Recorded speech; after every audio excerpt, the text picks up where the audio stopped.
Jayasuryan sir നമസ്കാരം. നമസ്കാരം. നമസ്കാരം.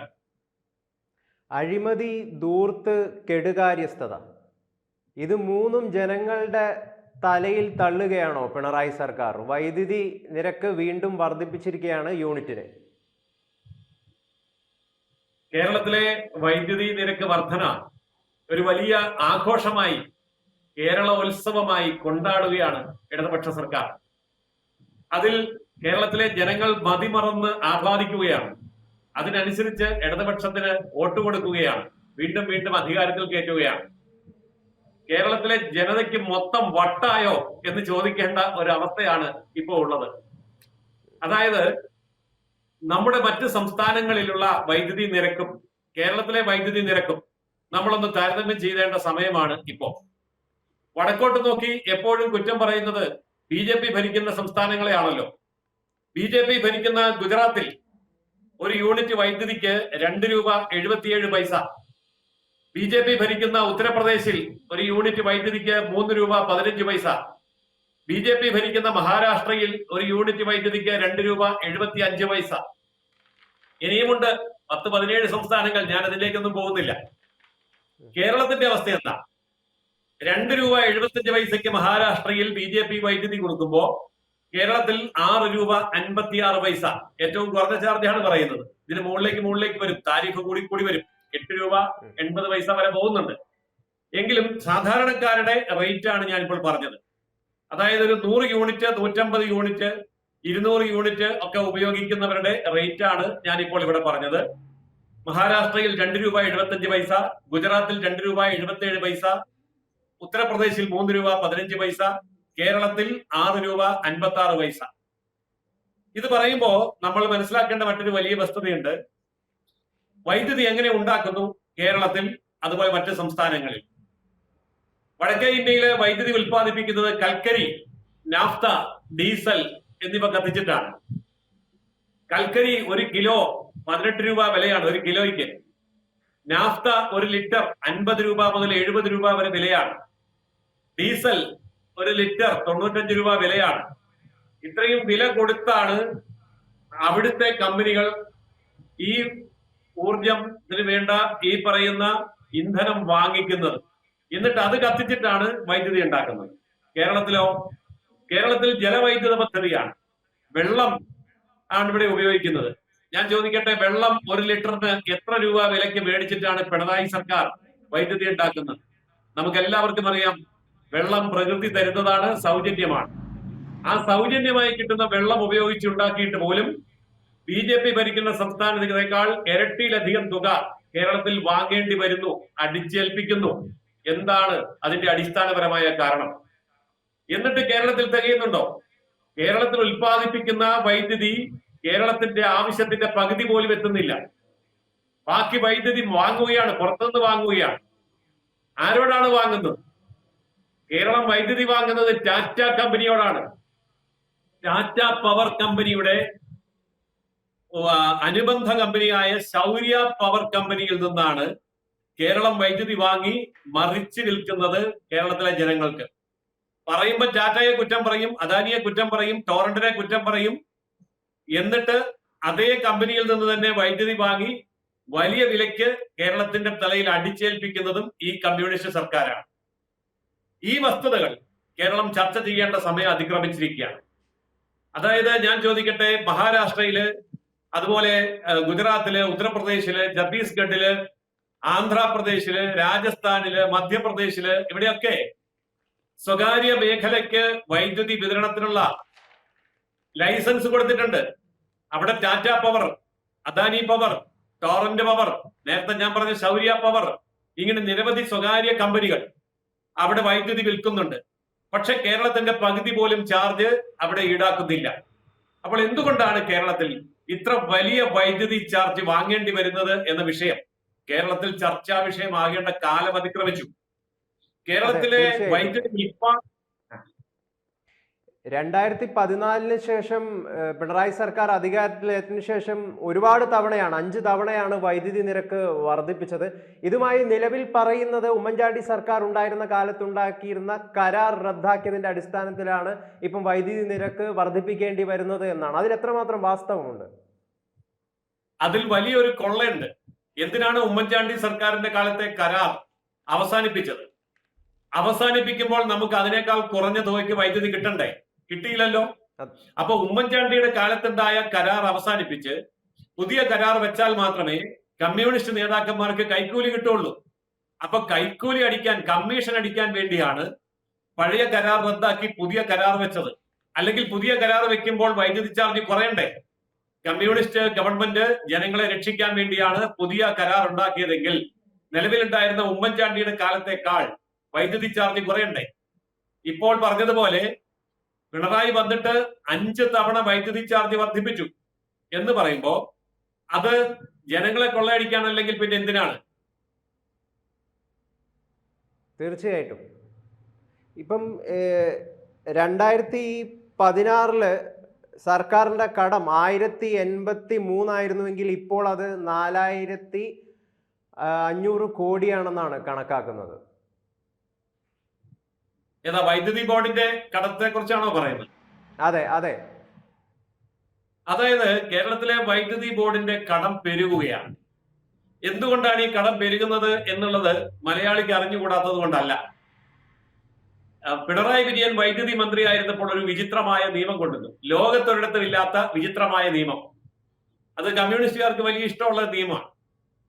അതായത് KSEBയില് മസ്ദൂർ ആകണമെങ്കിൽ, വർക്കർ ആവണമെങ്കിൽ 10ാം ക്ലാസ് പാസ്സാകാൻ പാടില്ല. 8ാം ക്ലാസ് വിദ്യാഭ്യാസം മതി. ആ 8ാം ക്ലാസ് വിദ്യാഭ്യാസമുള്ള ആൾ വർക്കറായിട്ട് കയറുന്നു, പ്രൊമോഷൻ കിട്ടി ലൈൻമാൻ ആകുന്നു, ലൈൻമാൻ പ്രൊമോഷൻ കിട്ടി ഓവർസിയർ ആകുന്നു, ഓവർസിയർ പ്രൊമോഷൻ കിട്ടി സബ് എഞ്ചിനീയർ ആകുന്നു. 1.5 ലക്ഷത്തിലധികം രൂപ ശമ്പളം. വിവരാവകാശ രേഖ പ്രകാരം എഴുതി ചോദിച്ച കണക്കുകൾ കേരളത്തിന്റെ മുന്നിലുണ്ട്. അങ്ങനെ നൂറുകണക്കിന് പേര് 8ാം ക്ലാസ്സുകാർ എഞ്ചിനീയർമാരായി ലക്ഷക്കണക്കിന് രൂപ, 1 ലക്ഷം രൂപ മുതൽ 1.5 ലക്ഷം രൂപ വരെ ശമ്പളം വാങ്ങിക്കുന്നു. ഡ്രൈവർമാർ, KSEBയിലെ ഡ്രൈവർമാരുടെ ശമ്പളം കേട്ടാൽ ഞെട്ടും. 1 ലക്ഷം രൂപയിൽ കൂടുതൽ ശമ്പളം ലോകത്ത് എവിടെയെങ്കിലും ഉണ്ടോ? അപ്പോൾ കമ്മ്യൂണിസ്റ്റുകാരന് അഭിമാനത്തോടെ നെഞ്ചു വിരിച്ചു പറയും, കണ്ടോ 8ാം ക്ലാസ്സുകാരനായ പാവപ്പെട്ട തൊഴിലാളിക്ക് ലക്ഷക്കണക്കിന് രൂപ ശമ്പളം വാങ്ങിക്കുന്നത് തെറ്റാണോ എന്ന് ചോദിക്കും. ഒരു കാര്യം വളരെ വ്യക്തമാണ്. ഇന്ത്യൻ പ്രധാനമന്ത്രിയേക്കാൾ കൂടുതൽ ശമ്പളം വാങ്ങിക്കുന്ന 8ാം ക്ലാസ്സുകാരന് ഇലക്ട്രിസിറ്റി ബോർഡിൽ ഉണ്ടെന്ന് പറഞ്ഞാൽ ആധികാരിക രേഖകളുണ്ട്, വിവരാവകാശ രേഖകളുണ്ട്. ആ രീതിയിൽ ഇലക്ട്രിസിറ്റി ബോർഡിനെ ഉയരങ്ങളിൽ പ്രതിഷ്ഠിച്ചപ്പോൾ മലയാളി ഈ ചാർജ് താങ്ങിയേ പറ്റൂ, അധികം ചാർജ് കൊടുത്തേ പറ്റൂ. ഓർക്കണം, ഇവിടെ 37 ജലവൈദ്യുത പദ്ധതികൾക്ക് അനുമതി കിട്ടിയിട്ടുണ്ട്. ആ 37 ജലവൈദ്യുത പദ്ധതികൾ തുടങ്ങിയിട്ടില്ല. 6 ജലവൈദ്യുത പദ്ധതികൾ പൂർത്തിയാക്കേണ്ട കാലഘട്ടം കഴിഞ്ഞിട്ടുണ്ട്, ഇന്ന് വരെ പൂർത്തിയാക്കിയിട്ടില്ല, നീട്ടി കൊണ്ടുപോവുകയാണ്. അങ്ങനെ 37 അനുമതി കിട്ടിയ പദ്ധതികളും നടന്നുകൊണ്ടിരിക്കുന്ന 6 പദ്ധതികളും ചേർത്താൽ 43 ജലവൈദ്യുത പദ്ധതികൾ കമ്മീഷൻ ചെയ്യാതെ ഇവിടെ മുടക്കിയിട്ടിട്ട് ടാറ്റയുടെ പവർ മേടിച്ച് മറിച്ചു വിറ്റ് കമ്മീഷൻ അടിക്കുകയാണ് കമ്മ്യൂണിസ്റ്റുകാർ. അതിന്റെ ശാപമാണ് ഇന്ന് കേരളം ഏറ്റുവാങ്ങിക്കൊണ്ടിരിക്കുന്നത്. കേരളം ഇതൊക്കെ ഏറ്റുവാങ്ങുമ്പോഴും വീണ്ടും ഒരു കിറ്റ് കൊടുത്താൽ പിണറായി കോട്ട് ചെയ്യുന്ന ആ മണ്ടത്തരത്തിലേക്ക് മലയാളി വീണുപോയാൽ അനുഭവിക്കല്ലാതെ എന്ത് ചെയ്യാൻ പറ്റും? ഉപ്പ് മുതൽ കർപ്പൂരം വരെ എല്ലാ സാധനങ്ങൾക്കും വലിയ രീതിയിലുള്ള വിലവർധനമാണ്. സാധാരണക്കാർക്ക്, മിഡിൽ ക്ലാസ്സിലുള്ളവർക്ക് എല്ലാവർക്കും വലിയ രീതിയിലുള്ള ബുദ്ധിമുട്ടാണ് ഇത് സൃഷ്ടിക്കുന്നത്. എന്നാൽ അതിനിടയിലാണ് കഴിഞ്ഞ 2 ദിവസം മുമ്പ് പൊതുമേഖലാ സ്ഥാപനങ്ങളുടെ 272 കോടി രൂപയാണ് സർക്കാർ എഴുതിത്തള്ളിയത്. ഇതിന് സർക്കാരിന് സാധിക്കുന്നുണ്ട്. വലിയ കടമാണ്, കടത്തിലാണ്, കടത്തിണ്ണയിലാണ് സംസ്ഥാനം എന്നൊക്കെ പറയുമ്പോൾ പൊതുമേഖലാ സ്ഥാപനങ്ങളുടെ ഇത്രയും കടം എങ്ങനെയാണ് എഴുതിത്തള്ളാൻ വേണ്ടി സാധിക്കുന്നത്? അതിന് ഒരു കാരണമുണ്ട്. പൊതുമേഖലാ സ്ഥാപനങ്ങളിൽ കടം അടയ്ക്കാൻ, വൈദ്യുതി കുടിശ്ശിക അടയ്ക്കാനുള്ള പണം പൊതുമേഖലാ സ്ഥാപനത്തിന്റെ കയ്യിലില്ല. കേരളത്തിൽ 77 പൊതുമേഖലാ സ്ഥാപനങ്ങൾ കോടാനുകോടി രൂപയുടെ നഷ്ടത്തിലാണ്. അവര് പിന്നെ എവിടുന്ന് പൈസ എടുത്തയക്കും? അതുപോട്ടെ, ഇപ്പോ പൊതുമേഖലാ സ്ഥാപനങ്ങൾ സർക്കാരിന്റെയാണ് അല്ലെങ്കിൽ ജനങ്ങളുടെയാണെന്ന് പറയാം. ഇവിടുത്തെ സ്വകാര്യ സ്ഥാപനങ്ങളുടെ വൈദ്യുതി കുടിശ്ശിക എന്താ പിരിക്കാത്തെ? ഇവിടുത്തെ വൻകിട ക്വാറി മുതലാളിമാരുടെ വൈദ്യുതി കുടിശ്ശിക എന്താ പിരിക്കാത്തെ? ഇവിടുത്തെ വൻകിട വ്യവസായ എസ്റ്റേറ്റുകളിൽ വ്യവസായ ലോബിയുടെ വൈദ്യുതി കുടിശ്ശിക എന്താ പിരിക്കാത്തെ? ഇവിടുത്തെ സ്വർണ്ണ വ്യാപാരികളുടെ വൈദ്യുതി കുടിശ്ശിക എന്താ പിരിക്കാത്തെ? ഇവിടുത്തെ വസ്ത്ര വ്യാപാരികളുടെ വൈദ്യുതി കുടിശ്ശിക എന്താ പിരിക്കാത്തെ? ഇവിടുത്തെ ചെറുകിട ഇടത്തരം വൻകിട സ്വകാര്യ മുതലാളിമാരുടെ വൈദ്യുത കുടിശ്ശിക എന്താ പിരിക്കാത്തെ? ഒത്തുകളിയാണ്. കമ്മ്യൂണിസ്റ്റുകാരൻ കമ്മീഷൻ അടിക്കുകയാണ്, കേരളം കൊള്ളയടിക്കുകയാണ്, സാധാരണക്കാരന്റെ തലയിൽ വെച്ച് കെട്ടുകയാണ്. മുതലാളിമാര് കമ്മ്യൂണിസ്റ്റുകാരന്റെ തോളിൽ ചവിട്ടി സാധാരണക്കാരന്റെ മുതുകിൽ കയറി നിരങ്ങുകയാണ്. ഇതിന്റെ പേരാണ് കമ്മ്യൂണിസ്റ്റ് ഭരണം.